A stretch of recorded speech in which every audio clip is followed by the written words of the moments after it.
প্রযুক্তি ও মহাকাশ গবেষণার মহানায়ক ইলন মাস্ক বিশ্বের প্রথম হাফ ট্রিলিয়নিয়ার হিসেবে নতুন ইতিহাস সৃষ্টি করেছেন। তার ব্যক্তিগত সম্পদ $500 বিলিয়ন বা অর্ধ ট্রিলিয়ন ডলার অতিক্রম করেছে।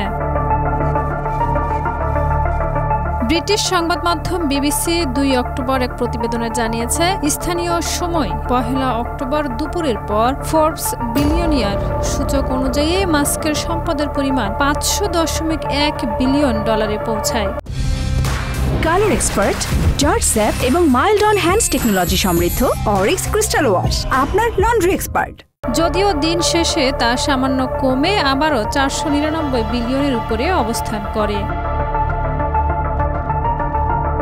মাস্কের সম্পদ মূলত টেসলার শেয়ারের উপর নির্ভরশীল। তিনি টেসলার প্রায় 12% শেয়ারের মালিক। চলতি বছরে টেসলার শেয়ারের দাম 20% বেশি বেড়েছে। বিশেষ করে 1 অক্টোবর নিউ ইয়র্কে টেসলার শেয়ার আগের দিনের তুলনায় 3.3% বৃদ্ধি পেয়েছিল।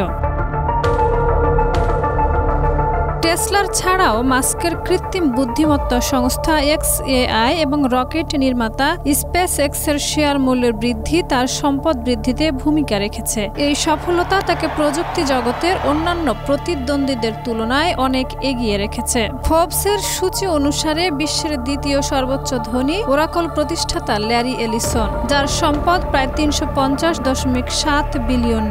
গত মাসে ওরাকলের শেয়ারের দাম 40% বেশি বেড়ে একসময় এলিসন মাস্ককে অতিক্রম করেছিলেন। সম্প্রতি মাস্ক রাজনীতির পরিবর্তে তার কোম্পানিগুলোর প্রতি মনোযোগ বাড়িয়েছেন বলে বিনিয়োগকারীদের মধ্যে আশাবাদ তৈরি হয়েছে। এছাড়াও গত মাসে তিনি প্রায় $1 বিলিয়ন টেসলার শেয়ার কিনে কোম্পানির প্রতি তার আস্থাও প্রকাশ করেছেন।